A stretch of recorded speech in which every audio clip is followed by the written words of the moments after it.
Today, we're going to dive into a pretty powerful idea that the real key to understanding people isn't about what you say, but about what you don't. It's all about shifting our focus from our mouths to our eyes and ears, from just talking to truly observing and listening.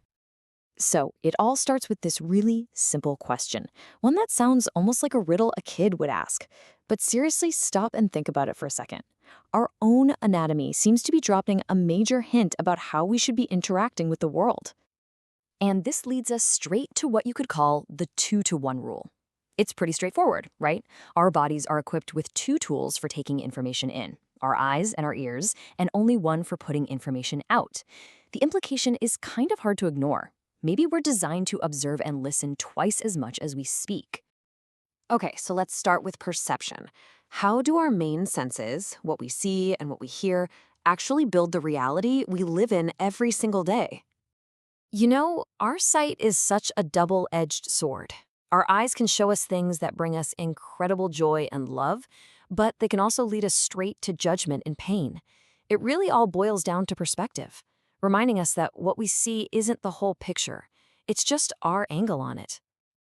And this piece of ancient wisdom just nails it. The way we choose to see the world around us doesn't just, color what we think. It affects our entire being. It can fill us with light or with darkness.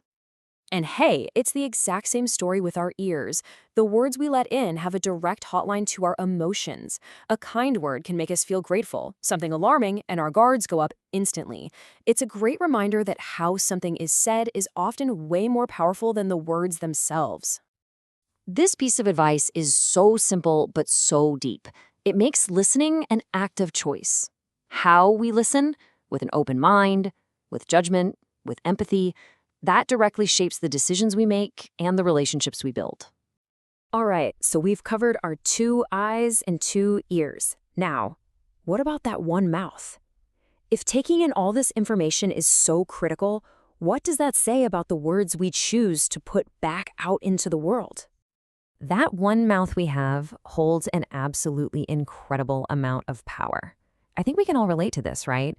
We've all said things that created joy and connection, but we've probably also all said things we wish we could just snatch back out of the air. Words that hurt someone without us even meaning to. Our words can build bridges or they can burn them to the ground. You know that awful feeling you get after you misspeak? It usually teaches you one profound lesson, and you learn it fast. Less is more.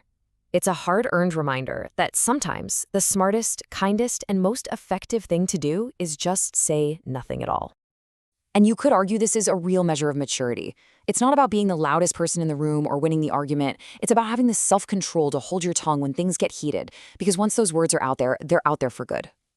So, if we're going to be speaking less, what do we do instead? While we observe. This is where we get into the practical side of things, how to start decoding that quiet, unspoken puzzle of human interaction just by paying better attention. And this right here, this is the whole game. People are constantly communicating who they are, what they're feeling, what they really mean. But the most honest stuff, it's usually nonverbal. The real story is almost always in what they don't say. So, what should you be looking for? Well, here are 3 super common signs of disconnection. You've got the topic switch the second you share something personal. Then there's the spotlight grab, where they keep interrupting to make it about them. And of course, the quick, dismissive nod. When you see these, you know what? It's probably time to save your energy. All right, let's zoom in on one of these cues. You know that person who only really pays attention when someone they see as important, like the boss, is talking? It's a dead giveaway that they care more about status than ideas. And that matters, because you shouldn't expect equal respect from them. The key is just to adjust your expectations. Now, this next one is tricky, because it's so easy to get wrong. You ask a simple question, and you get this long, rambling, all-over-the-place answer. It's easy to think they're arrogant or love the sound of their own voice, but more often than not, it's actually a sign of stress or nervousness.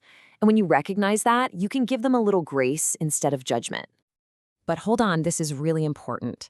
This whole thing isn't just about spotting red flags and disconnection. That's only half the story.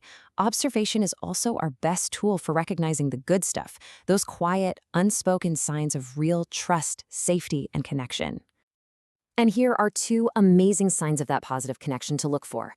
Unspoken sync. That's when someone subconsciously starts mirroring your body language. It's a huge sign of trust. But my favorite? It's seeing someone's eyes light up with understanding or agreement before they even say a single word. And that's the real beauty of all this. It teaches you that genuine connection, it doesn't always need a soundtrack. Some of the most powerful moments of affirmation we'll ever experience are completely silent. So if there's one thing to take away from all of this, it's this. Communication never actually stops. People are always showing you their true colors, whether they're talking or not. In fact, sometimes the deepest truths are found in the silence. So I'll leave you with this to think about. By making this shift, by deciding to observe a little more, listen a little more deeply, and maybe speak a little less, you've basically been handed a new lens to see the world through. So the only question is, now that you know what to look for, what are you going to see?